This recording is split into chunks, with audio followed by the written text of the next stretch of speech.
संत रामपाल जी महाराज एक ऐसे महान संत जिन्होंने अपनी सतभक्ति, तत्व ज्ञान, करुणा और सेवा के बल पर समाज में नई मिसाल कायम की है। संत रामपाल जी महाराज की अगुवाई में उनके सभी सतलोक आश्रमों से समाज कल्याण के अद्भुत कार्यों ने समाज को सुनहरे भविष्य की एक नई उम्मीद दिखाई है। संत रामपाल जी महाराज से नाम दीक्षा लेने के बाद लाखों लोगों की लाइलाज बीमारियां जैसे कैंसर, एड्स आदि ठीक हुई। संत जी के ज्ञान से प्रेरित होकर उनके अनुयायियों ने लाखों यूनिट रक्तदान किया। संत जी ने लाखों बहन बेटियों का दहेज मुक्त विवाह करवाया।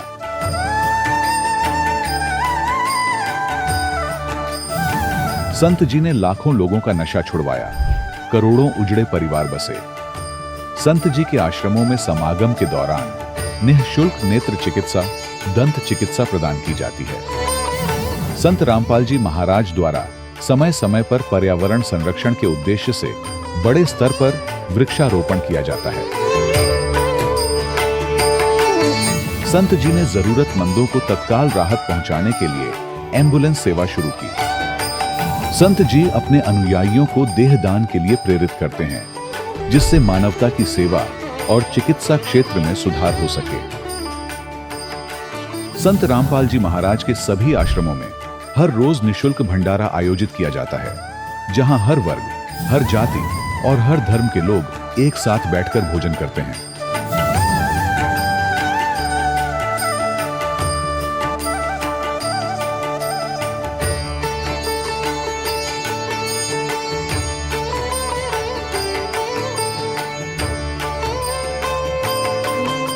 संत रामपाल जी महाराज की अन्नपूर्णा मुहिम ने गरीब और बेसहारा लोगों के जीवन में एक नई ऊर्जा और उम्मीद को जन्म दिया है। घर घर खाद्य सामग्री और जरूरी मदद पहुंचाकर संत रामपाल जी महाराज ने लोगों को दुख और मजबूरी से लड़ने की ताकत प्रदान की है।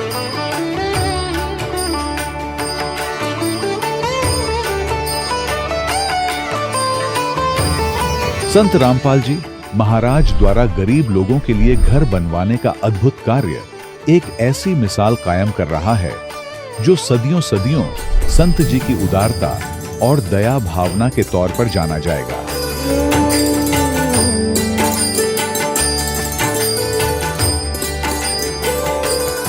संत रामपाल जी महाराज के आश्रम में हजारों बुजुर्गों को सम्मान और प्यार के साथ जीवन जीने का अवसर मिलता है। उनके खाने, रहने और स्वास्थ्य की पूरी जिम्मेदारी संत रामपाल जी महाराज उठाते हैं। अनाथ बच्चों के लिए संत रामपाल जी महाराज के सभी आश्रम किसी वरदान से कम नहीं। यहाँ उन्हें शिक्षा, संस्कार और भविष्य के लिए बेहतर अवसर प्रदान किए जाते हैं। चाहे बाढ़ हो, भूकंप या महामारी, संत रामपाल जी महाराज और उनके अनुयायी हमेशा ही जरूरतमंदों के लिए सबसे आगे खड़े रहते हैं।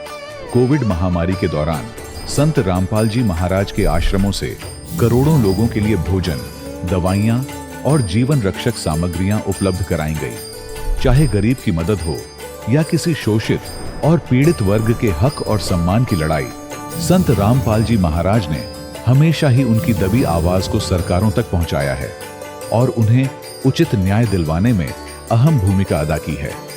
समाज में आध्यात्मिक और सामाजिक मूल्यों के प्रति जागरूकता लाने में संत रामपाल जी महाराज हर कदम पर मानवता के सच्चे सेवक साबित हुए हैं। संत रामपाल जी महाराज का जीवन हमें सिखाता है कि सच्ची सेवा वही है जो निस्वार्थ भाव से की जाए। आइए हम भी इस महान सेवा के कार्य में इस महान संत से जुड़ें और संत रामपाल जी महाराज से नाम दीक्षा लेकर अपने जीवन को धन्य बनाएं।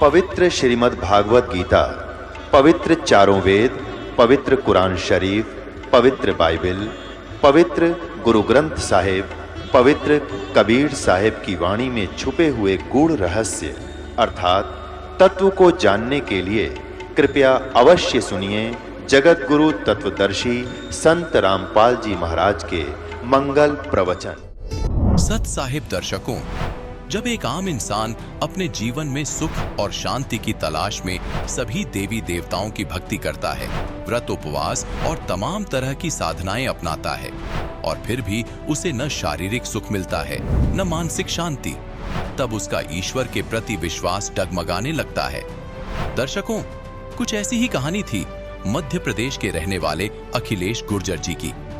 अखिलेश गुर्जर जी ने अपने जीवन में मंदिरों में दर्शन, व्रत उपवास, कीर्तन, हवन, हर भक्ति मार्ग को अपनाया, लेकिन फिर भी इनके जीवन में न तो इन्हें शारीरिक सुख मिला और न ही मानसिक शांति।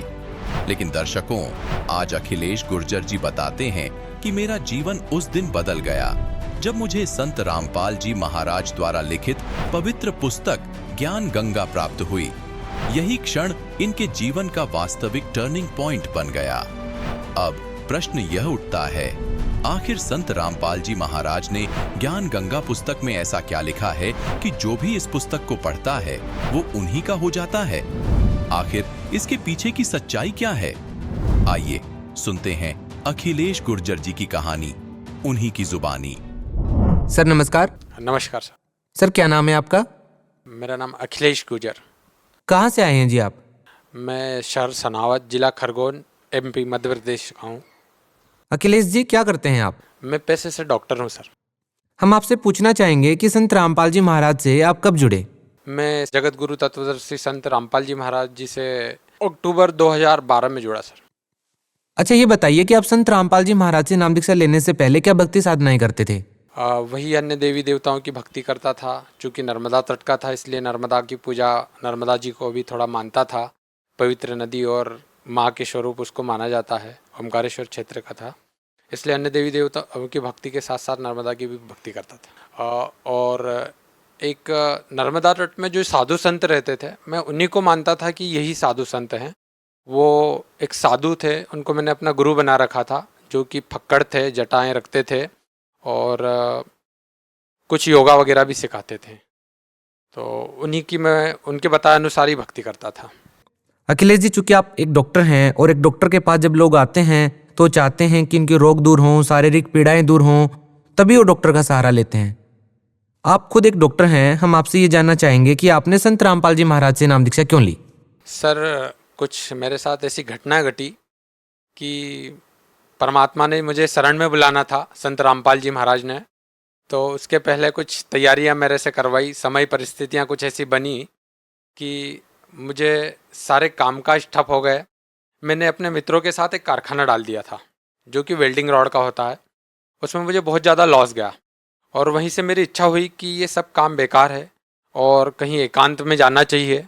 इन चीज़ों से भी हटके कुछ शांति चाहिए, क्योंकि पैसा तो एक अलग चीज़ थी, पर जो मानसिक शांति मेरी असंतुलित हो रही थी, मेन उद्देश्य वही था कि मैं कहीं शांति पाना चाह रहा था। और मैंने इसी दौरान साधु संतों की शरण ग्रहण करी। मैं एक नाथ संप्रदाय के साधु से भी संपर्क में रहा, तो मैं मानसिक संतुलन बहुत डिस्टर्ब हो रहा था। इसीलिए मुझे मेरे मित्र ने बताया और मैं जगत गुरु तत्वदर्शी संत रामपाल जी महाराज की शरण में आया। संत रामपाल जी महाराज से जो लोग जुड़े हुए हैं, जो उनके अनुयायी हैं, उनसे हमारी मुलाकात होती है, जिनका हमने इंटरव्यू लिया है, सभी ने बताया कि किसी को मानसिक रोग था वो ठीक हो गया, किसी को शारीरिक रोग था वो ठीक हो गया, किसी को आध्यात्मिक लाभ मिले हैं, किसी को आर्थिक लाभ मिले हैं। हम आपसे जानना चाहेंगे अखिलेश जी, चूंकि आप एक डॉक्टर हैं, तो संत रामपाल जी महाराज से नाम दीक्षा लेने के बाद आपको क्या फायदा मिला, आपको क्या लाभ मिला? सबसे पहले तो मुझे इस मानव मनुष्य जीवन का मेन उद्देश्य पता चला कि आखिर मनुष्य जीवन होता क्या है। क्योंकि इससे पहले तो पशुओं की तरह जीवन जी रहे थे। डॉक्टर चूँकि थे जरूर नाम से, पर जो जीवन था वही था जो एक साधारण जनता जीती है। नशा करना, दोस्तों के साथ घूमना। और परमात्मा जी की शरण में आने से सबसे पहला और सबसे बड़ा लाभ मुझे जो मिला कि जैसे ही मेरी मानसिक संतुलन थोड़ा गड़बड़ हुआ और मुझे लॉस हुआ धंधे में, उसी दौरान मेरी शादी हो गई थी। तो शादी के 5-6 साल बीत चुके थे और मेरे घर श्रीमती जी को जो भी गर्भधारण होता था उसमें दिक्कत आ जाती थी। मैंने अच्छे अच्छे डॉक्टरों से संपर्क करा। मेरे पास में इंदौर जैसा बड़ा सा शहर है, वहाँ के जो फेमस डॉक्टर थे मैंने उनसे भी मुलाकात करी। तो वो लोग यही बोलते थे ऐसी प्रॉब्लम आजकल आम बात हो गई है और कुछ नहीं, अगली बार फिर से आप थोड़ा ध्यान रखिए, प्रिकॉशंस रखिए, आराम करने दीजिए। ऐसे जो भी मेडिकल टर्म्स के हिसाब से जितने भी रूल्स होते हैं वो सब मुझे बता देते थे और मैं उनके अनुसार फिर अगली बार सारे नियमों को फॉलो करता था, पर कुछ भी लाभ नहीं हो पा रहा था सर। वाइफ के साथ 3 बार ऐसी घटना चूँकि हर 6 महीने साल भर के अंदर हो रही थी, तो मेरा विश्वास उठ गया था मेडिकल लाइन से कि डॉक्टरों से ही सब कुछ नहीं हो सकता है, क्योंकि कहीं ना कहीं डॉक्टर भी भगवान के आगे सिर झुकाता है। तो डॉक्टर सब कुछ नहीं कर सकता, भगवान भी कोई चीज़ है। और मैं संत रामपाल जी महाराज की शरण में जा चुका था, तो मुझे ऐसा लगा कि कहीं ना कहीं संत रामपाल जी महाराज की दया से ही कुछ आगे बढ़ सकता हूँ। उसी बीच मेरा एक विचार भी हो गया था, जब उनकी मैं पीड़ा देखता था ऐसे समय में, तो मेरा विचार हो गया था कि अब मैं ये इस टाइप की कोई भी चीज़ नहीं चाह रहा हूँ बच्चे जैसी। अब मैं किसी भी गरीब व्यक्ति के बच्चे को या जिसके पास ज़्यादा बच्चे या कोई अनाथालय हो वहाँ से एक बच्चा अडॉप्ट कर लूँगा, क्योंकि बच्चा चाहिए क्यों, सिर्फ मनोरंजन के लिए, आगे चल के वो आपकी सेवा कर सके, ऐसे इसी सुविधाओं के लिए बच्चा चाहिए। तो मैंने ये विचार किया कि किसी गरीब व्यक्ति का बच्चा अडॉप्ट कर लूँगा। और मैं श्रीमती जी से बार बार बोलता था कि एक कोई गरीब परिवार देखेंगे और अपन बच्चा ले लेंगे। तो मुझे बोलती थी कि नहीं, कभी खुद का भी बच्चा होना चाहिए, मैं भी माँ बनना चाहती हूँ। और मुझे आज अच्छे से याद है कि वो दिन 31 दिसंबर का था, रात का समय चल रहा था। मैं और मेरा मित्र हम लोग बैठे थे ऐसे घर पर ही, चाय के साथ हंसी मजाक चल रही थी और वो अपने घर चले गए, मैं अपने घर पे रेस्ट कर रहा था। इतने में सुबह सुबह करीब 4 बजे मुझे एक सपना सा आया और वही सपना सेम मेरी वाइफ को भी आया। हम दोनों को ऐसा एहसास हुआ कि कहीं ना कहीं हमारे कमरे में बंदी छोड़ संत रामपाल जी महाराज जी आए और एक अचानक सी हल्की सी लाइट का एहसास हुआ और एक शांति फील हुई। तो वैसे ही मेरी आंखें खुल गई करीब 10 मिनट बाद और मेरी वाइफ की भी आंखें खुली। हमने एक दूसरे से देखा और पूछा कि आपको कुछ दिखा? मैंने बोला हाँ मुझे भी कुछ दिखा। और बोले कि क्या दिखा? तो मैंने बोले पहले आप बताओ। उन्होंने बताया कि भाई मुझे रामपाल जी महाराज जी के दर्शन हुए। मैंने कहा मुझे भी सदगुरु रामपाल जी महाराज जी के दर्शन हुए। वो दिन था सर, और आज का दिन है कि बंदी छोड़ परमात्मा संत रामपाल जी महाराज की दया से दास के पास एक 2 साल की गुड़िया है और इतनी सुंदर है कि कोई भी देखता है तो बोलता है यार ये आपकी गुड़िया नहीं हो सकती। बिल्कुल ही सुंदर सी, हेल्दी सी है। और उसको कभी अभी तक 2 साल हो गए मुझे डॉक्टर के पास अलग से नहीं ले जाना पड़ता, क्योंकि मैं भी एक डॉक्टर हूँ, पर चूंकि बच्चों के भी डॉक्टर रहते हैं तो मुझे कहीं ऐसा ज़रूरत नहीं पड़ता कि मैं जैसे कहीं ले जाऊँ। हल्की सी सर्दी जुकाम होती है और मैं बोलता हूँ थोड़ा सा रामपाल जी महाराज जी ने कुछ दया बख्श रखी, प्रसाद के रूप में, कुछ चरणामृत के रूप में वो देते हैं और वो खेलने लग जाती है। जब मुझे इससे लाभ हुआ तो मैं खुद आश्चर्य रहा और मैं जनता से भी यही प्रार्थना करूंगा कि आप खुद अंदाज़ा लगा सकते हैं कि मैं एक डॉक्टर होने के बाद निराश हो गया था और मेरी कोशिशें फेल हो रही थी। तो मुझे बंदी छोड़ संत रामपाल जी महाराज की दया से ये लाभ प्राप्त हुआ। इसके बाद मुझे एक बवासीर की समस्या खुद को थी, चूँकि हल्की सी थी तो मैं ध्यान नहीं दे रहा था। मैंने छोटी मोटी दवाइयाँ ले रखी थी, फिर भी कुछ आराम नहीं मिल रहा था। पता ही नहीं चला वो तकलीफ कब गायब हो गई। ऐसे बहुत सारे लाभ जो छोटे छोटे आए दिन हो जाते हैं, जिनका कभी एहसास भी नहीं हो पाता और परमात्मा कब वो लाभ दे देते हैं पता ही नहीं चलता। सर, आप एक शिक्षित व्यक्ति भी हैं और साथ ही डॉक्टर भी हैं। जैसा कि आपने बताया कि आपको संतान की प्राप्ति नहीं हो रही थी और संत रामपाल जी महाराज से नाम दीक्षा लेने के बाद आपको संतान की प्राप्ति हुई। सर, जैसा कि हम देखते हैं कि साइंस का जमाना है, लोग डिजिटल इंडिया की बात कर रहे हैं, क्या ऐसे समय में लोग विश्वास कर पाएंगे कि किसी संत से आशीर्वाद लेने से ऐसे ऐसे लाभ मिल सकते हैं? जो राहत डॉक्टरों से नहीं मिल रही थी वो एक संत के आशीर्वाद मात्र से कैसे मिल सकती है? क्योंकि आप एक डॉक्टर हैं, आप इस बारे में बेहतर बता पाएंगे। क्या कहना चाहेंगे आप? सर, आज जो मॉडर्न युग है, जो साइंस का ज़माना चल रहा है और जो डिजिटल इंडिया की हम बात कर रहे हैं, यहाँ पर मैं ये कहना चाहूँगा कि अध्यात्म एक ऐसी चीज़ है जहाँ साइंस खत्म होता है, स्टॉप होता है, जहाँ सारी सीमाएं खत्म हो जाती है साइंस की, वहाँ से अध्यात्म की शुरुआत होती है। क्योंकि जब मैंने संत रामपाल जी महाराज जी का ज्ञान सुना, पढ़ा और जाना, जब मुझे ये एहसास हुआ कि अध्यात्म क्या चीज़ है और ये समझ में आया कि ये क्यों करना चाहिए, हमें मानव जीवन के क्या उद्देश्य है और कैसे करना चाहिए, मानव जीवन क्यों जीना चाहिए, क्या इसके उद्देश्य, मूल उद्देश्य है। सर, सबसे ज्यादा संत रामपाल जी महाराज को इस बात को लेकर के प्रसिद्धि मिली है कि जो भी संत रामपाल जी महाराज से नाम दीक्षा लेता है वो नशा छोड़ देता है। सर, आपका क्या अनुभव है इस बारे में? सर, मैं खुद नशा करता था, क्योंकि जो फ्रेंड सर्कल था वो कुछ ऐसा था कि कभी ना कभी हफ्ते में एक बार कुछ ड्रिंक वगैरह या फिर सिगरेट की एक आदत सी हो गई थी, मैं खुद भी लेता था। और नशे की आदत के कारण क्या होता था सर कि मेरे खुद का चिड़चिड़ापन बढ़ जाता था और कभी कभी हम दोनों का बहुत झगड़ा हो जाता था और इतना गुस्सा आ जाता था मुझे कि बहुत सारी चीज़ें मैं तोड़ फोड़ कर दिया था करता था। ये मेरी एक बहुत बैड हैबिट थी और इस नशे की लत को रामपाल जी महाराज जी के आशीर्वाद मात्र से ऐसा छूट गया कि मुझे पता ही नहीं चला। उससे पहले मैंने कई बार कोशिश कर चुका था मैं कि ये नशा दूर हो जाए। मैं काफ़ी कुछ 8-8 दिन तक कोशिश करता था, ले नहीं पाता था, कसम खा लेता था कि अब नशा नहीं करूँगा। 8 दिन बाद पता चलता था कि एक ऐसी लत सी खींचती थी और चूंकि डॉक्टर होने के नाते जानता भी था कि ये एक बैड हैबिट है, इससे बहुत सारी बीमारियां पैदा होती है। पर मैंने अपने इतने से जीवन में देखा है कि जो बड़े बड़े स्पेशलिस्ट लोग हैं जो दूसरे को राय देते हैं कि नशा नहीं करना चाहिए, वो भी छुप छुप के नशा करते हैं। मैंने अपने जीवन में देखा है। तो ये बंदी छोड़ रामपाल जी महाराज की आशीर्वाद मात्र से मेरी ये सारी आदतें पूरी तरह से छूट गई सर। सर, भगत समाज को आप इस बारे में क्या संदेश देना चाहेंगे?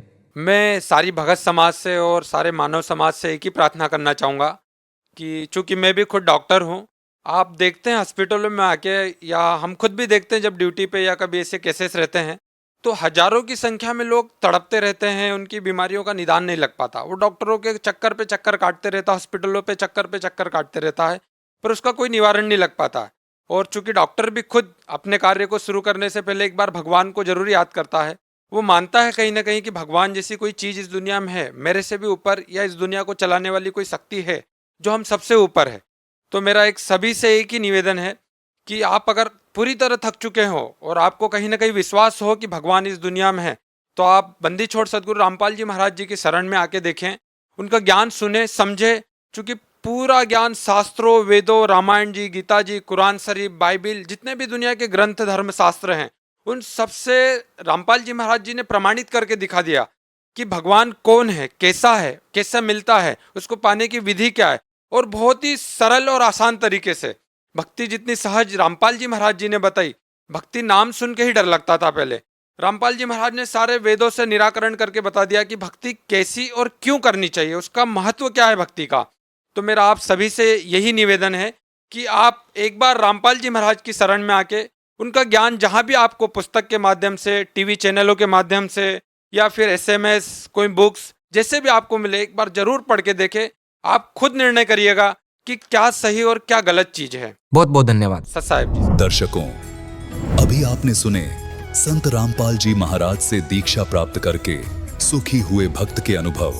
अब देखिए जगत गुरु तत्वदर्शी संत रामपाल जी महाराज के मंगल प्रवचन। इस गंदे लोक में आप इन्हीं व्यवस्थाओं से संतुष्ट हैं तो आपका भूल लाग रही है। उस भूल को तोड़ने के लिए परमात्मा आते हैं या अपना कोई दास भेजकर आपको सजग करते हैं कि आप अपना मूल उद्देश्य भूल चुके हो। उसके लिए याद दिलाते हैं कि जो भक्ति करते हैं उनकी भगवान मदद करते हैं। जैसे इसमें एक प्रसंग आया है कि लंका तोड़ी, बिलंका तोड़ी और अहि रावण से मारे, 10 मस्तक रावण के काटे और विभीषण को राज दिया रे। परमात्मा कहते हैं यदि तूने यहाँ की थोड़ी बहुत सुख सुविधाएं भी चाहिए तो वो भी हम देंगे, और जो हम देंगे वो तेरे अनुकूल होगी। और आप अपने प्रयत्न से यहाँ की सुख सुविधाएं प्राप्त करना चाहोगे तो आप गलती पे गलती करोगे, कहीं रिश्वत लोगे, सैकड़ों झूठ बोल के कोई माल बेचोगे, मिलावट करोगे, वो आपके लिए कहर साबित होगा एक दिन। तो ऐसी गलतियां ना करना। फिर बताते हैं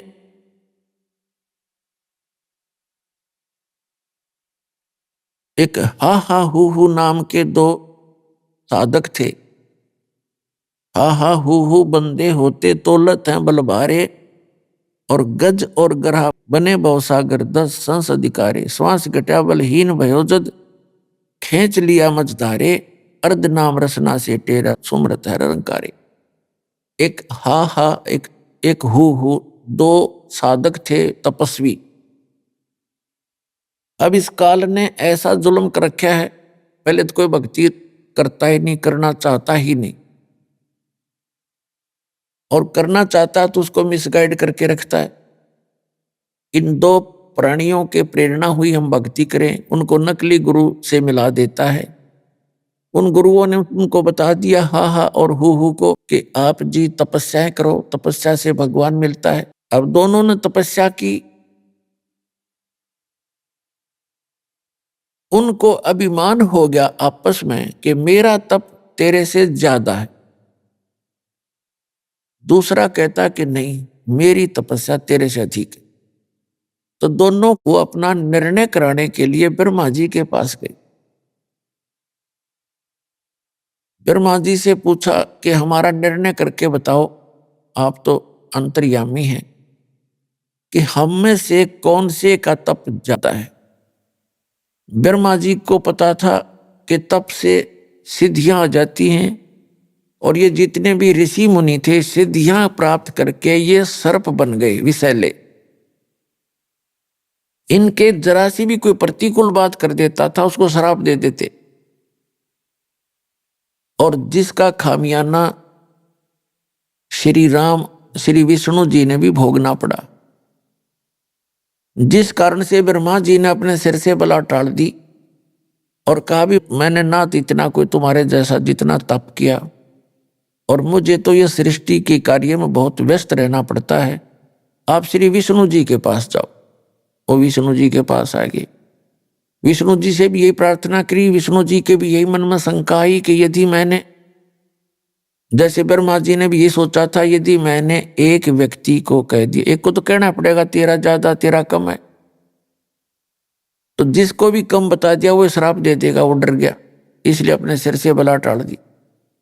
विष्णु जी के मन में भी ये शंका हुई कि यदि मैं एक को कहूंगा तेरी तपस्या ज्यादा है इसकी कम है, तो कम जिसकी बताऊंगा वो श्राप देगा। तो इस संकट को भगवान विष्णु जी ने भी मोल लेना उचित नहीं समझा। उन्होंने कहा भी देखो मैं तो व्यवस्था में लगा रहता हूं, पालन पोषण का कार्य, होम डिपार्टमेंट है मेरे पास, आप जाओ भगवान शंकर जी के पास, वो ज्यादा तप वप करते, वही आपका फैसला कर सकते। तो वो गए भगवान शिव जी के पास। अब भगवान शिव जी ने भी सोचा भी ये एक को तो कहना पड़ेगा तेरी कम है इसकी ज्यादा है, तो ये हैं सर्प डस देंगे। उन्होंने भी अपने सिर से बला टाल दी कि अभी एक मतंग नाम के ऋषि हैं पृथ्वी पे, वर्तमान में वही बता सकते हैं, वो बड़े साधक हैं, बड़े तपस्वी हैं, आप वहां जाइए।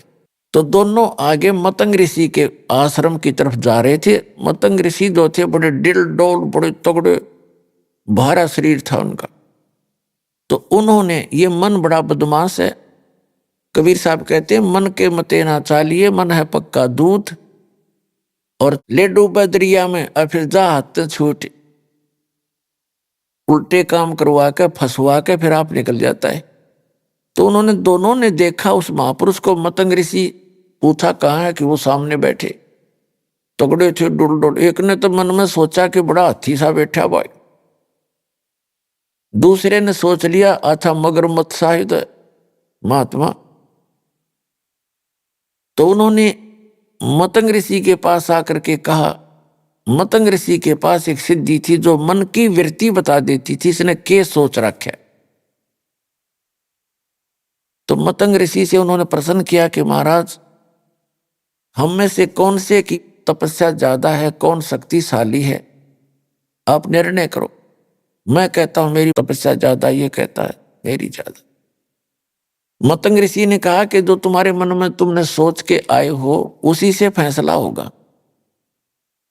तो हमने क्या सोचा भगवान, आपने ये सोचा था कि मतंग ऋषि बड़ा हाथी सा पड़ा है, तो और आपने सोचा था ये मगरमच्छ जैसा है। आप मगरमच्छ बनो, आप हाथी बनो, अपना फैसला आप करो। तो दोनों का शरीर छूट गया, मृत्यु होगी। एक ने हाथी के यहाँ जन्म हुआ, दूसरे का मगरमच्छ से जन्म। फिर कहते हैं हाथी जब जवान हुआ और जल पीने के लिए दरिया पर पहुंचा, सरोवर पर। मगरमच्छ ने उसका पैर पकड़ लिया पूरब के संस्कार से। अपने आत्माओं, पहले मगरमच्छ ने हाथी को अंदर खींचना चाहा, हाथी मगरमच्छ को बाहर खींच लाया, फिर कभी वो अंदर खींच ले जाए, कभी वो बाहर खींच ले। सारा दिन ऐसे उनकी रिहर्सल चले और शाम को मगरमच्छ उसका पैर छोड़ दे कि कल आना, कल आऊंगा। अगले दिन फिर वो ऐसे ही चलते रहे। कहते हैं 10,000 वर्ष से भी अधिक समय तक वो आपस में ऐसे ही लड़ते रहे, ये रिहर्सल करते रहे। क्या हुआ कि जो हाथी के साथी थे वो उसके लिए दूर दूर से घास तोड़ के लाएं, कीड़े तोड़ तोड़ के लाएं, उसको खिलाएं रात को, और सुबह फिर पहलवान की तरह हाथ मिलवा दें उनका। तो ऐसे आसपास का जो चारा था वो खत्म हो गया, और मगरमच्छ के वहां उपलब्ध मछलियां काफी रहती थी, वो अपना वहां से छका रहता था।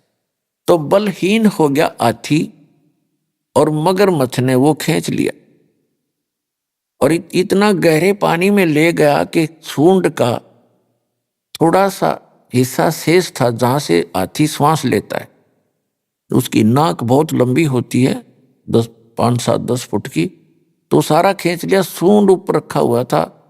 जब उसने देखा कि अब सूंड में भी पानी प्रवेश होगा तो मर जाएगा, अपनी ताकत भूल के परमात्मा को याद किया। थोड़ा सा राम भी पूरा नहीं कहने पाता, रा। उसी समय कहते हैं सुदर्शन चक्र आया और मगरमच्छ कह लगा, मगरमच्छ ने उसका पैर छोड़ दिया, हाथी बाहर आ गया। अब वहां भगवान प्रकट हुए श्री विष्णु रूप में और आकर कहा कि गज यानी हाथी आप चलो स्वर्ग में। आपने मेरे को कसक के साथ याद किया, इसलिए स्वर्ग चल। तो जब मगरमच्छ ने कहा कि हे भगवान, देखो हम अपनी जिद के आधार से अभिमानवश हम एक दूसरे से लड़ रहे थे, और जब इसने आपको याद किया मैं उतनी ही कसक से सुन भी रहा था, लेकिन मानवश मैं इसको छोड़ नहीं रहा था। तब भगवान ने कहा ठीक है भाई, तुम दोनों ही चलिए, आप दोनों को ही स्वर्ग भेज देते हैं। अपने आत्माओं कहने का भाव ये है, इस कथा का निष्कर्ष ये निकलता है कि पहले तो यहां डले ढोते हैं ये साधक, फिर इनके अंदर अभिमान घर कर जाता है। परमात्मा कहते हैं सत्संग की आधी घड़ी और तप के वर्ष 1000 तो भी बराबर है नहीं, कहें कबीर विचार। अब इससे क्या निष्कर्ष निकलता है कि पहले तो ये डले ढोते हैं, फिर इनमें अभिमान हो जाता है। इन सिद्धियों के कारण एक दूसरे से प्रभु पाक जाते हैं, किसी की हानि ज्यादा कर देते हैं तो लोग उससे डरने लग जाते हैं, उसको पूजने लग जाते हैं इन ऋषियों को, और किसी को वो थोड़ा मोटा लाभ दे देते हैं अपनी पुण्य से, और उनकी अपनी बैटरी डिस्चार्ज होती जाती है और उनको थोड़ा बहुत राहत दूसरे को दे सकते हैं। दूसरा ये निष्कर्ष निकला कि तब से तो कोई बात बने नहीं, लास्ट में उन्होंने परमात्मा को कसक के साथ याद किया, तो उससे उनको जो लाभ मिला वो हजारों वर्षों के तप से भी नहीं मिला था। तो परमात्मा कहते हैं चाहे कितना ही तुम तप करो, कितनी अन्य क्रियाएं करो, यदि आपके पास भक्ति नहीं है, आपके पास नाम सही नहीं है, तो आप जी वो उस सतर का भी लाभ प्राप्त नहीं कर सकते जहां की आप इच्छा रखते हो। जैसे कोई श्री कृष्ण की पूजा करता है, कोई विष्णु जी की पूजा करता है विष्णु रूप में, कोई भगवान शंकर की करता है, तो कहते वहां के सतर का लाभ भी आपको उनके मंत्रों से ही होगा, जो मूल मंत्र हैं, मूल नाम है उनके। यहां पर तीसरी जो बात क्लियर ये होगी आपको कि जैसे उसने रा कहा था, भगवान को याद करना चाहा था, तो इसको ररंकार धुन कहते हैं। ररंकार धुन, ररंकार जैसे ये राधा स्वामी वाले नाम देते हैं, ओंकार, ज्योत स्वरूपी ररंकार। जो ररंकार है न, पता नहीं ररंकार होता क्या है। जैसे इंसान मरते हुए भगवान को याद करता है विशेष कसक के साथ, वो ररंकार धुन है, ररंकार लौ है उसकी, वो ररंकार लगन है। जैसे हाथी ने मरते हुए रा गया था, ऐसे जो कसक के साथ मालिक याद किया जाता है, यानी उसकी कीमत अलग से होती है। तो भक्ति करने वाले के लिए संदेश है कि जब आप कोई भी नाम का जाप करें, उसको विशेष कसक के साथ करें, फॉर्मेलिटी सी ना करें। तो उस कसक के साथ लिए हुए नाम का जो लाभ है वो अत्यधिक है, उसका कंप्लीट लाभ है।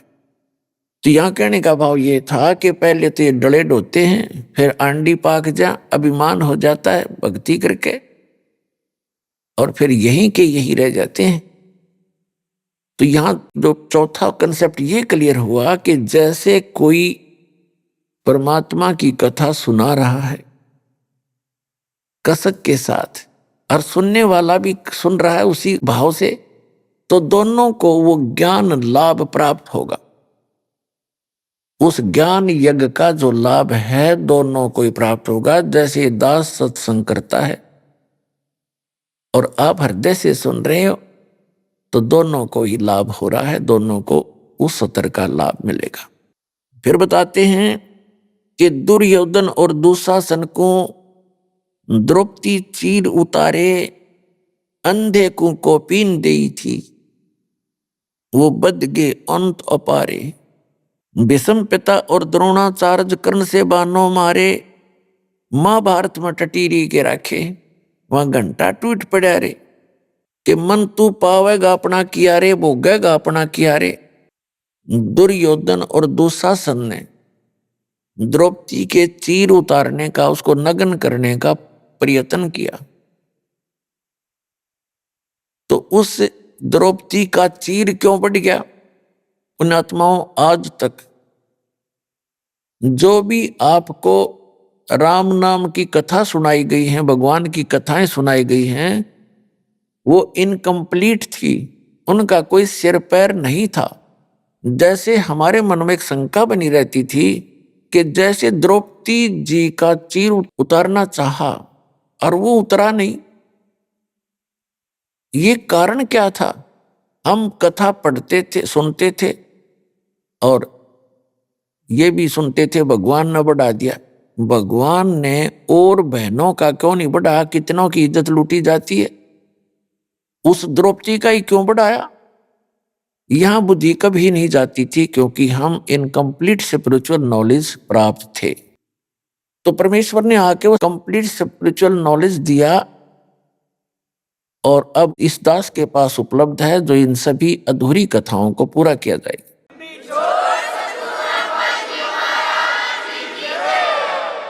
पुण्यात्माओं, आप एक बात को याद रखना कि विश्व के जितने भी प्राणी हैं, ये सभी उस अल्लाह अकबर के, उस कबीर भगवान के, अल्लाह अकबर माने बड़े भगवान के, वो ग्रेट गॉड के, कंप्लीट गॉड के बच्चे हैं। और आज जितने भी पोस्ट प्राप्त हैं, जैसे कोई ब्रह्मा बना है, कोई विष्णु बना है, कोई शिव बना है, या कोई अन्य पोस्ट प्राप्त है, कोई देव बना है, महादेव बना है, और चाहे कोई अन्य यहां पृथ्वी के ऊपर राष्ट्रपति बना है, मंत्री बना है, प्रधानमंत्री, मुख्यमंत्री बना है, ये सभी पूर्व की भक्ति किए हुए पुण्यकर्मी प्राणी हैं। अब जैसे दास आपको क्लियर कर ही रहा है, और आपको लगभग क्लियर स्पष्ट हो भी रहा है कि शास्त्र अनुकूल साधना करने से ही जीव को भक्ति लाभ प्राप्त होता है। अध्यात्म मार्ग का जो लाभ होता है वो शास्त्र अनुकूल साधना से ही होता है। और शास्त्र अनुकूल साधना कैसे होती है? जो सदग्रंथों में विद्यमान हो, सदग्रंथों में जिसका ज्ञान हो, सदग्रंथों के आधार से जो भक्ति हो, उसको कहते हैं शास्त्र अनुकूल साधना। और सदग्रंथ कौन कौन से हैं? वर्तमान के अंदर जो सदग्रंथ हैं, पवित्र चारों वेद, पवित्र श्रीमद् भगवद गीता, ये तो हैं गॉड गिवन ग्रंथ। इसके अतिरिक्त पवित्र पुराण, ये हैं ब्रह्मा जी के द्वारा दिए गए ज्ञान में प्लस करके अपने मत जोड़ जोड़ के आगे इसके 18 भाग बना दिए पुराणों के। और महाभारत के अंदर केवल उस घटना है, वो जो महाभारत के अंदर जो पात्र हैं कौरव और पांडव और कुछ ऋषियों का ज्ञान है। तो ये ज्ञान गॉड गिवन नहीं है, ये तो इतिहास एक टाइप का। ऐसे ही पवित्र कुरान शरीफ, कुरान मजीद कहो, एक ही है, केवल नाम नाम मंत्र है, लेख में कोई अंतर नहीं है। तो ये भी गॉड गिवन है, लेकिन ये पवित्र चारों वेद, पवित्र श्रीमद् भगवद गीता और पवित्र पुराण, पवित्र बाइबल का जो अंश है, वो इस ब्रह्म के द्वारा दिए गए हैं। ये भी गॉड है, ये इनकम्प्लीट गॉड है। जैसे भारत का जो राष्ट्रपति हैं और प्रधानमंत्री हैं, ये कंप्लीट साहब हैं, हमारे साहब हैं। वैसे तो गृह मंत्री सेंटर का वो भी साहब है, और मुख्यमंत्री स्टेट का वो भी साहब है, एक मंत्री गृह मंत्री स्टेट का, प्रांत का, वो भी साहब है, एक कमिश्नर भी साहब है, एक डीसी भी साहब कहलाता है, एक एसडीएम भी साहब कहलाता है, तहसीलदार भी साहब ही कहलाता है। तो इस प्रकार ये सभी साहब हैं, लेकिन ये इनकम्प्लीट साहब हैं, अधूरे साहब हैं। इनका सीमा है, अक्षेत्र है। और कंप्लीट साहब जो है, वो पूर्ण साहब जो है, प्रधानमंत्री है और राष्ट्रपति है। इसी प्रकार जो ब्रह्म है, ये इनकम्प्लीट गॉड है, और इसके द्वारा दिया गया ज्ञान इसका इनकम्प्लीट नॉलेज है। लेकिन जितना है वेद और गीता वो सही है। जो कुरान है उस सत्र का ज्ञान वो सही है, लेकिन उसमें ना पवित्र गीता में, ना पवित्र वेदों में, ना पवित्र कुरान शरीफ में, ना पवित्र बाइबल में उस पूर्ण परमात्मा की पूर्ण जानकारी नहीं है। उसके लिए ऑप्शन छोड़ रखा है। पवित्र श्रीमद् भगवद गीता अध्याय नंबर 4 के श्लोक नंबर 34 में, पवित्र यजुर्वेद अध्याय नंबर 40 के मंत्र नंबर 10 में, और पवित्र कुरान शरीफ के सूरत फुरकानी 25 आयत नंबर 52 से 59 में ये स्पष्ट कर रखा है कि वेद ज्ञानदाता, गीता ज्ञानदाता और कुरान शरीफ का ज्ञानदाता कह रहा है कि वो अल्लाह अकबर, यानी वो पूर्ण परमात्मा तो कोई और है, जिसने 6 दिन में सृष्टि रची, 7वें दिन तख्त पर जावे, जो सबका उत्पादक है। उसके विषय में कोई तत्वदर्शी संत से पूछो तो वो ज्ञान जो तत्वदर्शी संत बतावेगा वो ना कुरान में है, ना वेद में है, ना गीता में, ना पवित्र बाइबल में। तो वो है कंप्लीट स्पिरिचुअल नॉलेज जो इनके अंदर नहीं है। तो ये जितने भी हैं ग्रंथ, ये इनकम्प्लीट ज्ञान रखते हैं, और इनका ज्ञानदाता भी इनकम्प्लीट गॉड है, कंप्लीट गॉड नहीं है, पूर्ण परमात्मा नहीं है। इतनी सी बात। तो ये जो अब आपको ज्ञान प्राप्त है उस कंप्लीट गॉड के द्वारा दिया हुआ, पूर्ण परमात्मा के द्वारा दिया गया ज्ञान है। आज दास आपको उनका दिया हुआ ज्ञान एज ए टेप रिकॉर्डर सुना रहा है, और उस परमात्मा की कृपा के बिना अन्य इसको समझ नहीं सके। इस दास के समझ में आया। तो अब क्या होगा? अब हजारों वर्षों तक ये ज्ञान चलेगा, पूरे विश्व में शांति होगी।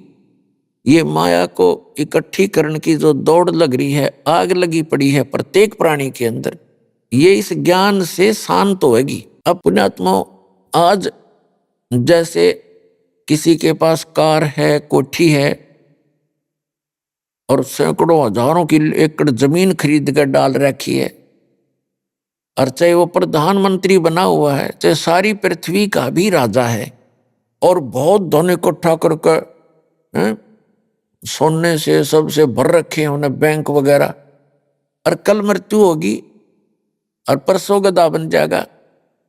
खा के ये जीवन उसका। तो बिना ज्ञान के गोबर के भूंड की तरह हम गोबर इकट्ठा करते करते मर जाते हैं, पर सब्र नहीं है हमारे। तो इस ज्ञान से सब्र होगा, इस ज्ञान से आत्मा हट जाएगी इससे कि क्या कर रहा हूं मैं, करना क्या चाहिए था, कहां डले ढो रहा हूं, ऐसे अनमोल जीवन को बर्बाद कर रहा हूं।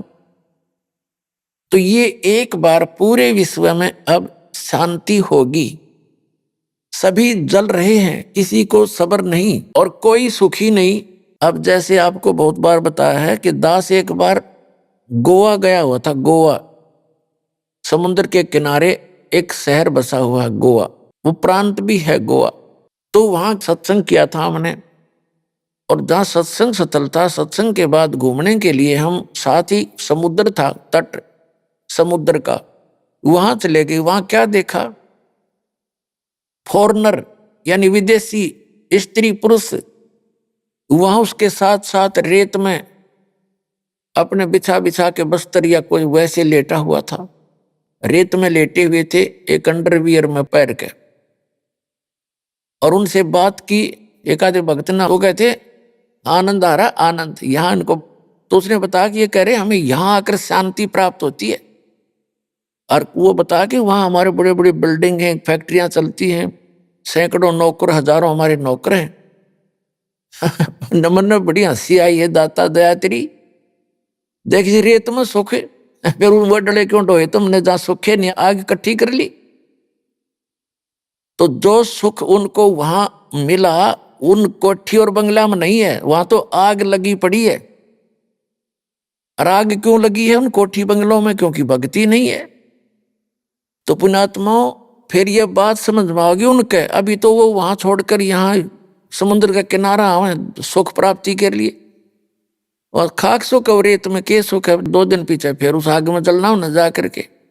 अगर जब सुख इतना होकर के ही है, सब कुछ त्याग कर एक लंगोट बांध के सुख है, तो पहले से सीमित हो जाओ तुम, घर पे भी सुख हो जाएगा। तो ये आपको दास ये ज्ञान देना चाहता है कि केवल कबीर साहब परमात्मा ने बताया है, पूर्ण ब्रह्म ने, साईं इतना दीजिए जिसमें कुटुंब समावे, हम भी भूखे ना रहे, अतिथि ना भूखा जाओ। ये धन मांगो और भक्ति करो डट के, और फिर आपको जो भी आवश्यकता होगी इस संसार की भौतिक आवश्यकता जो आपकी होगी, भगवान ढेर लगा देगा आपका आगे। अगर आवश्यकता पड़ी तो ढेर लगा देगा।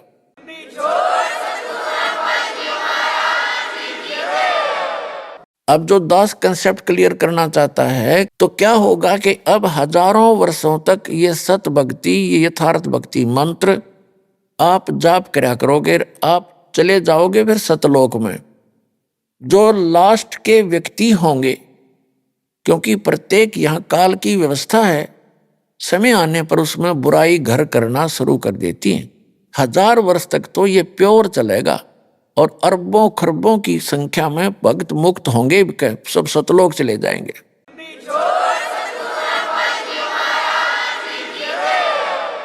और फिर जो बाद के बचेंगे वो भगत तो होंगे, लेकिन उनमें बुराइयां घर कर जाएंगी, फिर वो पार नहीं हो सकेंगे। और उनके इस भक्ति से, क्योंकि ये यथार्थ भक्ति है, ये मूल मंत्र हैं, और ये भक्ति धन बहुत ज्यादा संग्रहित हो जाता है थोड़े ही सुमन से, तो वो भक्ति धन उनके साथ होगा। फिर ये काल उनकी कैसे दुर्गति करेगा। जैसे आपको प्रथम मंत्र दिया जाता है, उसमें श्री ब्रह्मा जी, विष्णु जी, शिव जी और दुर्गा जी, गणेश जी, इनकी मजदूरी दी जाती है। यह कोई पूजा नहीं है। पुण्यात्माओं, हम इस स्पिरिचुअल नॉलेज को बिल्कुल नहीं समझ पाए, हमारे को अध्यात्म ज्ञान कति नहीं था, हमने पूजा का पता नहीं। हम जैसे किसी से बैंक से लोन ले रखा है और उसका लोन हमने उतारना है, तो हम उसकी पूजा थोड़ी कर रहे हैं। शहर से देवांगे तो हम इंसान नहीं, तो फिर इंसान भी नहीं, हम करते तो नहीं निभा रहे अपना। ऐसे ही जैसे हमारा कोई बिजली का टैक्स है और हम बिजली खर्च कर रहे हैं, तो उसका बिल भरना ही है। हम जाएंगे वहां नमस्ते करते हैं, वहाँ के कैशियर से जो लेता है या अधिकारियों से मिलते हैं, उनको प्रणाम करते हैं, सभ्यता से पेश आते हैं। तो हम उनकी पूजा करने नहीं चाहते हैं, हम अपना ऋण देने जाते हैं, बल्कि टैक्स भी भरते हैं और प्रणाम भी करते हैं, क्योंकि सभ्यता यही कहती है। तो इसी प्रकार हम इन ब्रह्मा विष्णु महेश के ये जो हमारे ऊपर ऋण है, क्योंकि इनके लोक में हम रह रहे हैं, ये हमने इस मजदूरी दे देकर इनसे राहत प्राप्त करनी है, ये सिर्फ इतना काम है। और जब हम यहाँ से स्वदेश चलेंगे तो हमारे शरीर में कमल बने हुए हैं, ये बैरियर हैं आत्मा के लिए सतलोक जाने में, बाधाएं हैं। तो वो बाधाएं इन मंत्रों से क्लियर पाओगे आपकी, फिर आप पहुंचोगे त्रिकुटी पे। हमारे शरीर में कमल हैं, मूल कमल है, जैसे बैकबोन है रीढ़ की हड्डी, ये जाकर के लास्ट में गुदा के पास समाप्त होती है, और उस जहां ये एंड होता है इसका अंदर की तरफ, हमारे शरीर के अंदर की तरफ, इसके 2 उंगल ऊपर लगभग 1 इंच ऊपर एक कमल की शकल की, कमल के आकार की आंतड़ियां बनी हुई हैं, जैसे कमल के फूल के पत्ते होते, आंतड़ियों की ऐसी निशान से हैं। अब तो भक्ति है नहीं आपकी, तो वो ऐसे चिपके हुए हैं जैसे खाली ब्लेडर होता है।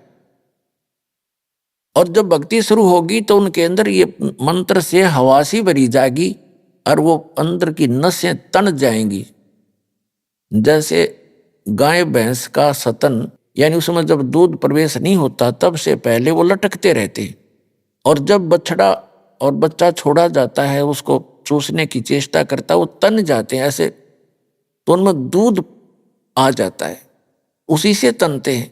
तो ऐसे ही वो कमल के आकार की जो छोटी छोटी सी आंतड़ियां हैं, इस भक्ति के मंत्र से वो तन जाती है। अभी आपने सुने संत रामपाल जी महाराज के मंगल प्रवचन। आइए अब सुनते हैं संत रामपाल जी महाराज से नाम दीक्षा लेकर सतभक्ति करके अद्भुत लाभ प्राप्त करने वाले अनुयायी के विचार। मनुष्य अनेकों भक्ति साधना करता है और परमात्मा से लाभ प्राप्त करने के लिए हर मार्ग अपनाता है, लेकिन फिर भी न उसे कोई लाभ मिलता है और न ही कोई राहत। दर्शकों, ऐसी ही कहानी थी छत्तीसगढ़ के रहने वाले भीखम लाल साहू जी की। भीखम लाल जी पहले सभी पारंपरिक भक्ति साधना किया करते थे। ये व्रत भी रखते थे और नवरात्रों में माता की पूजा भी किया करते थे, लेकिन फिर भी न तो इन्हें शारीरिक सुख मिला और न ही मानसिक शांति मिली। लेकिन आज भीखम लाल जी का कहना है कि जब से मैंने संत रामपाल जी महाराज की शरण ग्रहण की है, तब से मुझे ऐसे अद्वितीय लाभ मिले हैं जिनका वर्णन करने के लिए आज मेरे पास शब्द नहीं है। दर्शकों, आखिर संत रामपाल जी महाराज ने भीखम लाल जी के साथ ऐसे क्या चमत्कार कर दिए कि भीखम लाल जी संत रामपाल जी महाराज को परमात्मा मानने लगे? आइए जानते हैं इसके पीछे की सच्चाई क्या है। सुनते हैं भीखम लाल जी की कहानी, उन्हीं की जुबानी। नमस्कार सर। नमस्कार सर। सर क्या नाम है आपका? सर मेरा नाम भीखम लाल साहू। भीखम लाल जी, आप कहाँ से हैं? सर मैं छत्तीसगढ़ राजनांदगांव जिला ग्राम नागलदा से हूँ। भीखम लाल जी, संत रामपाल जी महाराज जी से नाम उपदेश आपने कब लिया? संत रामपाल जी महाराज से मैं सन 2013 को लिया जी। भीखम लाल जी, संत रामपाल जी महाराज जी से जुड़ने से पहले आप क्या भक्ति साधना करते थे? संत रामपाल जी महाराज से नाम उपदेश लेने के पहले मैं मेरे परिवार नांदियापन से भक्ति करते थे, चौका आरती का कार्यक्रम करते थे। कोई भी सुख का कार्य या दुख का कार्य हो, उनको बुलाकर हम चौका आरती का कार्य करते थे। और गांव में जो देवी देवता, गणेश पूजा और नवरात्रि व्रत ऐसे करते थे। और निखिल एक पंथ चलाए हैं, एक समागम करते हैं, निखिल मंत्र विज्ञान करके उसका पत्रिका आता है, उससे भी उपदेश लिया था। ओम शांति से भी जुड़ा हुआ था। इस तरह से मैं संत रामपाल जी महाराज से नाम दीक्षा लेने के पूर्व मैं साधना भक्ति किया करता था। मैं नांदियापन से कबीरपंथी और उन्हीं का चौका आरती का कार्यक्रम कराते थे, और इन्हीं लोगों को कबीरपंथी कहा जाता था पहले। इस टाइप का कबीरपंथी मैं था। सर, जैसे कि आपने बताया कि आप नादिया पंथ से, जो कबीर साहिब जी को ही मानते थे, वहाँ पे भक्ति साधना करते थे, और भी आप अनेकों पंथों में गए। फिर आपने संत रामपाल जी महाराज जी से नाम उपदेश लिया। तो पहले जो आप भक्ति साधना करते थे वह भी कबीरपंथी थे और संत रामपाल जी महाराज जी भी कबीरपंथी हैं, तो आप उस भक्ति को छोड़कर हजारों किलोमीटर दूर संत रामपाल जी महाराज जी की शरण में क्यों गए? संत रामपाल जी महाराज से नाम उपदेश लेने का एक बड़ा ही कारण है। मैं भक्ति साधना करता था, सब जगह तीर्थ व्रत भी करता था, लेकिन शांति कहीं पे नहीं मिलता था, किसी भी प्रकार का सुख नहीं मिलता था, दुख ही दुख रहता था। कभी किसी प्रकार का परिवार में दुख, जैसे भक्तमती का पथरी, ये इन सब साधनाओं को करते करते पथरी का बीमारी हो गया और वो बहुत परेशानी से मेरे को सामना करना पड़ा, जिस कारण से मैं संत रामपाल जी महाराज से उपदेश लिया और मैं बहुत मानसिक तनाव से गुजर रहा था जिस टाइम पे मैं संत रामपाल जी महाराज से नाम उपदेश लिया। सर, जैसा कि आपने बताया कि आपने संत रामपाल जी महाराज जी से हजारों किलोमीटर दूर नाम उपदेश लिया, आप बहुत ज़्यादा परेशान थे, तो क्या संत रामपाल जी महाराज जी से नाम उपदेश लेने के बाद आपको लाभ भी हुए? क्या अनुभव रहे आपके? संत रामपाल जी महाराज से नाम उपदेश लेने के बाद मेरा बहुत बड़ा ही अनुभव रहा। जैसे मैं पहले बताया कि मेरे श्रीमती को पथरी का जो प्रॉब्लम था वो तो पहले मैं ऑपरेट तो करवा दिया था, उससे थोड़ा छुटकारा तो मिल गया था, लेकिन डॉक्टर ने ऐसा परहेज बता दिया था कि वो उसको टमाटर नहीं खाना है, हरी सब्जी नहीं खाना है, सेमी नहीं खाना है और इस तरह से प्रोटीन वाली चीज़ नहीं खानी है, कैल्शियम वाली चीज़ नहीं खानी है। तो इन सारी चीज़ों को नहीं खाना तो वो तो शारीरिक दुर्बलता के अंतर्गत आता है। तो ये मेरे लिए बहुत ही चिंता का विषय था। तो इस तरह से संत रामपाल जी महाराज से नाम उपदेश लेने के बाद मेरी भक्तमती ने ये सारी चीज़ें उसी दिन से ही स्टार्ट कर दिया। संत रामपाल जी महाराज के ज्ञान और उसके इंटरव्यू पहले से देख लिए थे अन्य भक्तों का, तो जिससे विश्वास बन गया था कि यहाँ से हम अगर नाम दीक्षा लेते हैं तो हमें संत रामपाल जी महाराज पूर्ण लाभ देंगे, ऐसा विश्वास बन गया था। उसी विश्वास के आधार पर उन्होंने उसी दिन से जिस दिन से नाम दीक्षा लिया, उन्होंने ये दूध पी और टमाटर वाली सब्जियां खाई। पथरी की दिक्कत थी, पथरी को तो ऑपरेट करके निकलवा दिया था, लेकिन परहेज ऐसा बताया था कि जिससे मतलब लाइफ टाइम उसको कैल्शियम वाली चीज़, हरी सब्जी और ये टमाटर वाली चीज़ें नहीं खानी है, ऐसा करके। तो संत रामपाल जी महाराज से उपदेश लेने के बाद आज पूरा 10 वर्ष हो गया, पूरी कैल्शियम वाली चीज़ें, हरी सब्जी, टमाटर वाली सब्जी, सब चीज़ खाती है। किसी भी प्रकार का उनको कोई दिक्कत नहीं है, कोई भी परेशानी नहीं है और वो पथरी के नाम से हमको 1 रुपये का दवाई आज तक दोबारा लेना नहीं पड़ा। ये सबसे बड़ा लाभ मेरे को मिला। नाम दीक्षा लेने से पहले जो पथरी का ऑपरेशन कराया था, उसके बाद से उसके रीढ़ की हड्डी में ऐसा दर्द रहता था कि वो कुछ काम नहीं कर पाती थी, जिससे मुझे बहुत परेशानी होता था कामकाज में। आर्थिक रूप से मैं वीक होते जा रहा था क्योंकि दवाइयों में पैसा लग जाता था। तो जिस दिन से संत रामपाल जी महाराज से नाम उपदेश लिया, उसके कुछ समय पश्चात मुझे मैंने अपनी पत्नी से पूछा कि तुम्हारी रीढ़ की हड्डी में दर्द रहता था, तो बताई कि अब परमात्मा की, संत रामपाल जी महाराज की दया से ये सब परेशानी से मैं ठीक हूँ, ऐसे करके। तो इस तरह से मेरे को ये सारे लाभ हुए हैं और आर्थिक रूप से भी मेरे को बहुत अच्छा लाभ मिला है। और एक परेशानी और था, मेरे बेटे का एक्सीडेंट हो गया था, गाड़ी से गिर गया था, जिससे उसके सिर में चोट आया था। तो वो मैं चोट आया था तो उसको जिला अस्पताल में एडमिट किया था। जिला अस्पताल में एडमिट करने के बाद वहाँ इलाज बताए, टेस्ट वेस्ट देखे। 24 घंटे के बाद उन्होंने मेकाहारा, छत्तीसगढ़ में मेकाहारा रायपुर हॉस्पिटल है, वहाँ पर रेफ़र कर दिया। मैं बहुत ही चिंतित हुआ कि हे भगवान, अब क्या होगा, मैं तो यहाँ ठीक हो जाएगा करके, मेरे पास पैसे भी नहीं हैं और मैं कैसे इलाज कराऊंगा। तो रोते हुए मैं मन ही मन प्रार्थना किया, फिर प्रार्थना भी लगाया। तो मैं ले तो गया, उस हॉस्पिटल से तो अब ले जाना ही था क्योंकि वो रेफ़र कर रहे हैं, तो मैं लेके चला गया। तो एक टेम्पो वाले को बुलाया और उन्होंने बताया कि भाई एक हॉस्पिटल और है रायपुर जाने से पहले, तो पल्स हॉस्पिटल का पता दिया। तो मैं बोला ठीक है, मेरे पास में भी पड़ता है तो मैं वहीं ले जाता हूँ सर। वहाँ पे भी ले गए मैं लड़के को, तो वहाँ उन्होंने भी कुछ नहीं बोला, अभी हम 24 घंटे में कुछ नहीं बोलेंगे, ऐसे करके। फिर संत रामपाल जी महाराज से अरदास लगाया था, तो उसका प्रार्थना का जवाब भी आया कि आप भक्ति करो, परमात्मा दया करेंगे, तो संत रामपाल जी महाराज की दया से ऐसी कृपा हुआ कि मेरे बेटे को 3 दिन में ही वहाँ से मतलब छुट्टी मिल गए और सकुशल मैं घर आ गया, पूर्ण रूप से ठीक हो गया। जो मेरा खर्चा ऐसा था कि 50,000 तक जा सकता था, जिसमें परमात्मा ने 8,000 रुपये का खर्चे में मेरा टाल दिया परमात्मा ने। तो इतनी दया बख्शी है मालिक ने मुझ पर, संत रामपाल जी महाराज ने। क्या क्या गुण गाऊँ, परमात्मा पल पल दया बख्शते रहते हैं। मेरे पास घर नहीं था, पार्टीशन हुआ, घर नहीं मिला मुझे, जो घर थे वो भाइयों को मिला, मैं छोटा सा एक रूम मिला। परमात्मा ने आज इतनी दया बख्शी है, मेरे 4 रूम का एक बड़ा हॉल और 4 रूम का घर दे दिया मुझे। इस तरह से लाभ मेरे को संत रामपाल जी महाराज से नाम दीक्षा लेने के बाद हो रहा है। मैं नशा का आदी तो नहीं था, लेकिन ये समाज में बुराई व्याप्त है, उस बुराई के चलते लोगों का मानना है कि जो नशा करते हैं वो बहुत ही उच्च दृष्टि से देखा जाता है। इस दृष्टिकोण से मैं कभी कभार अपने साथियों से, साथ क्या बोलूँ, वो तो मेरे सबसे बड़े नुकसानदायक थे वो लोग जिनके साथ मैं बैठकर नशा कर लिया करता था। लेकिन संत रामपाल जी महाराज का ज्ञान हुआ, वो तो ज्ञान ऐसा हुआ कि मेरे को एक पुस्तक मिला ज्ञान गंगा करके।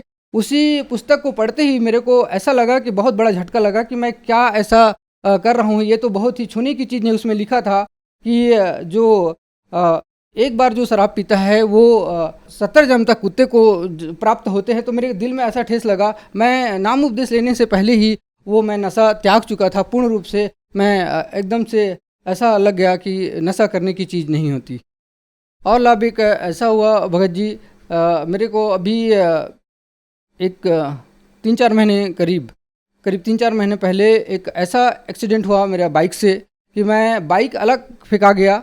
वो ऐसा हुआ कि 3 लड़के ऐसे अपने रास्ते पे जा रहा था, वो लोग अचानक से बाइक को अपने ऐसा आड़ा कर दिए और मेरा जो बाइक का स्पीड था 40 का स्पीड था। 40 की स्पीड में कंट्रोल करना बहुत ही मुश्किल होता है, तो मैं कंट्रोल नहीं कर पाया। उसकी गाड़ी से ऐसे टक्कर हुआ और गाड़ी अलग फेंका गया, मैं अलग फेंका गया। वहाँ पे वो जो कोकलेन मशीन था वो भी था, लेकिन मालिक ने ऐसा बचाया मेरे को कि वो कोकलेन का ये इतना दूरी था, कोकलेन मतलब 1 बीता लगभग बचा रहा होगा, वहीं पे जाके मैं गिरा। तो थोड़ा सी मेरे को खरोच आया और मेरे संत रामपाल जी महाराज ने मुझे आज उनकी भक्ति से मेरे को जीवन मिला है। आज मैं उसी का गुणगान कर रहा हूँ। सर, जैसा कि आपने बताया कि आप संत रामपाल जी महाराज जी से इसलिए जुड़े कि आपको उनसे लाभ मिलें।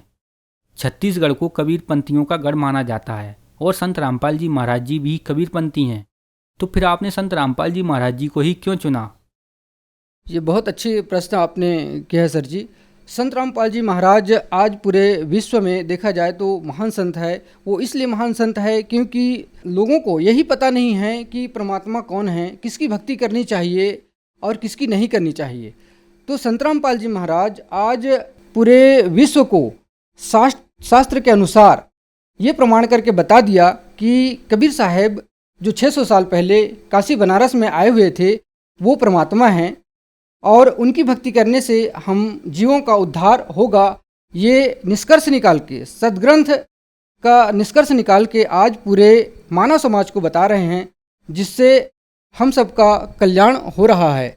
सर, संत रामपाल जी महाराज जी से नाम उपदेश कैसे ले सकते हैं? संत रामपाल जी महाराज से नाम दीक्षा लेना बहुत ही आसान है। आज संत रामपाल जी महाराज की दया से डिस्ट्रिक्ट लेवल पे नामदान केंद्र खुले हुए हैं और विभिन्न चैनलों में संत रामपाल जी महाराज ने दया बख्शी है। सत्संग का कार्यक्रम चलते हैं, उसमें पीली पट्टी चलती है, उसमें नंबर आते हैं। उस नंबर को कॉल करके अपने नज़दीकी नामदान केंद्र का पता करके आप नाम दीक्षा प्राप्त कर सकते हो, बिल्कुल निःशुल्क, फ्री।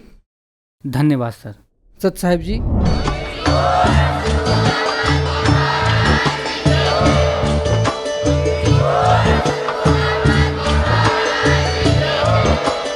आप सुन रहे थे जगत गुरु तत्वदर्शी संत रामपाल जी महाराज जी के मंगल प्रवचन। अधिक जानकारी के लिए विजिट कीजिए हमारी वेबसाइट www.jagatgururampalji.org। संत रामपाल जी महाराज जी के शुभ आशीर्वाद से पूरे विश्व भर में 500 से भी ज्यादा नाम दीक्षा केंद्र हैं, जिन पर संत रामपाल जी महाराज जी द्वारा ऑनलाइन निःशुल्क नाम दीक्षा दी जा रही है। अपने नजदीकी नाम दीक्षा केंद्र का पता करने के लिए संपर्क करें 8222 880541।